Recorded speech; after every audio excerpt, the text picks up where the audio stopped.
Well, 18 innings of baseball can lead to a slow start. What's up, everybody? I'm Jim Rodriguez, and welcome to the Wednesday here on Dodgers' latest final home game of the year at Dodger Stadium, as it's Game 5 of the 2025 World Series.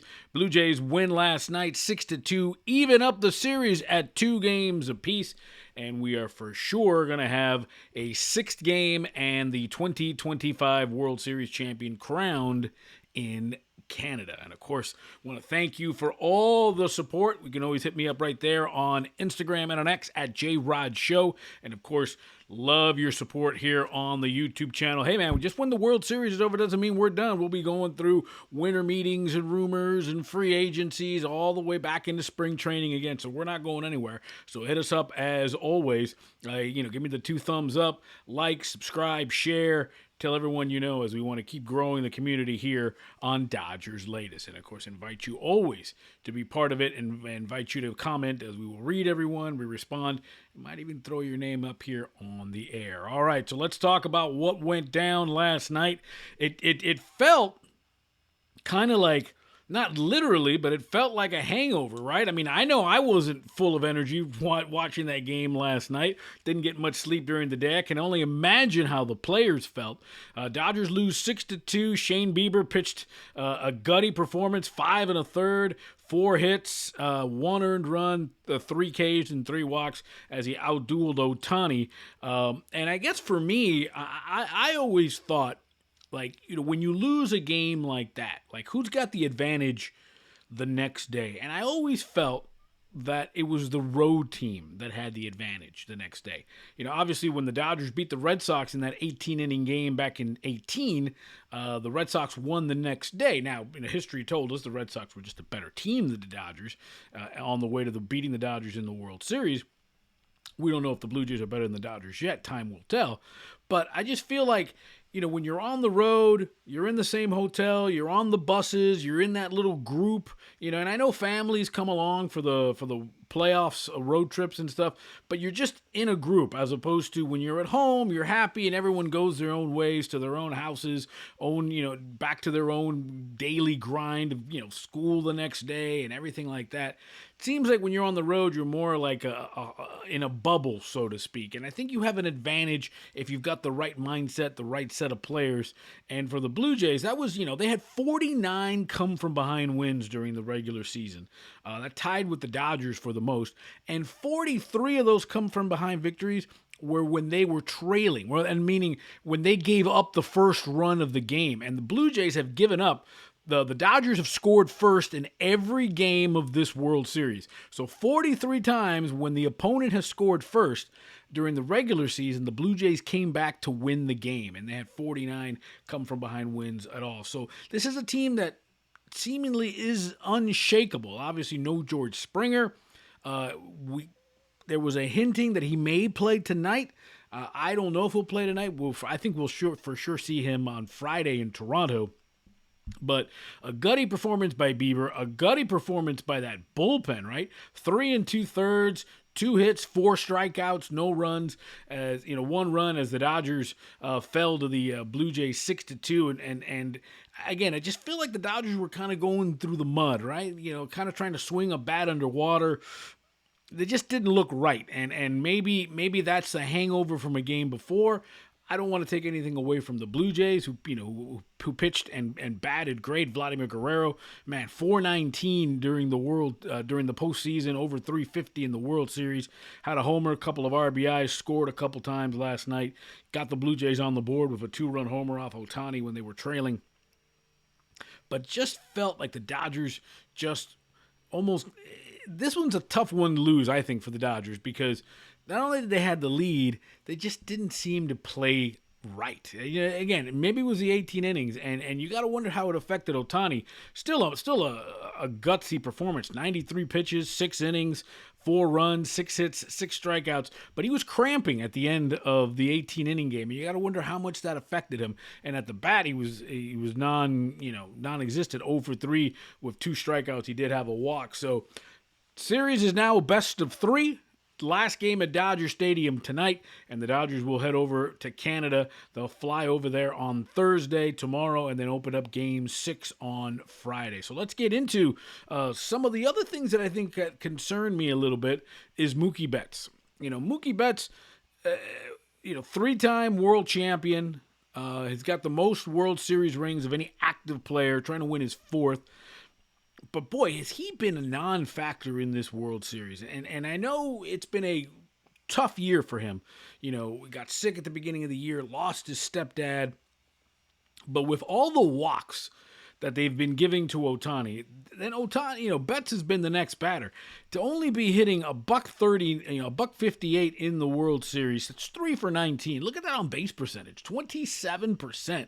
He's just not been a factor. And again, you credit the Blue Jays for pitching him right and keeping him off balance. But, his 3 hits are 3 singles, not even any extra base hits, nothing hit hard, nothing that you're like, oh my God, he's getting out of it. It's almost Andy Pages-esque, and you got to wonder what they're going to do with Andy Pages. We saw Edman play center field in that 18-inning game. We saw Alex Call get in the game last night. Kiki moved over to center field.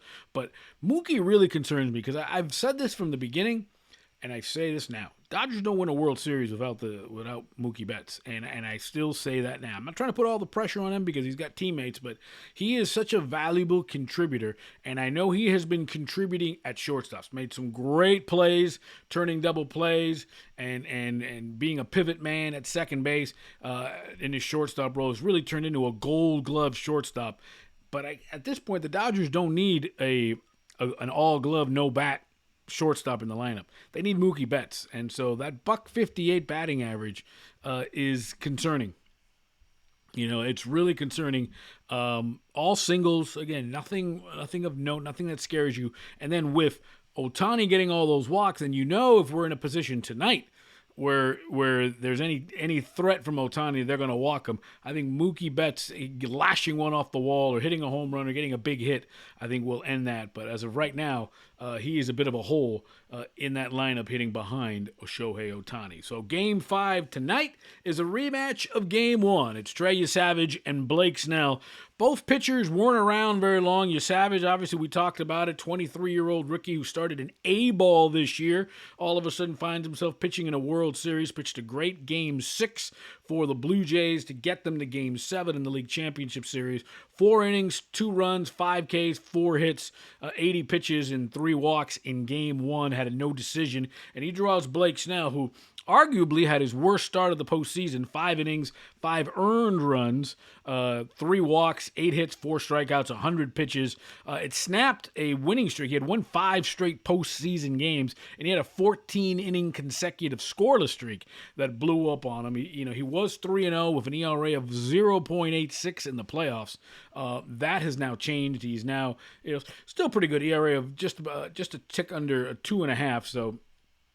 But Snell obviously didn't pitch well in Game 1, and I don't know how much it was him as much as it was the Blue Jays had figured him out. A lot of foul balls, not a lot of swings and misses. And again, that's what the Blue Jays do. That's their game plan. We talked about it. They're kind of like the Brewers, but with more pop. But they have performed in this series. That's why they've won 2 games, is that they just don't swing and miss. Hit a lot of foul balls, grind out at bats, and they really got Snell in the blender to make him pitch those 100 pitches in just 5 innings plus, and ended up knocking him out of the game. 5 earned runs. I can't remember the last time he gave up 5 earned runs in a game.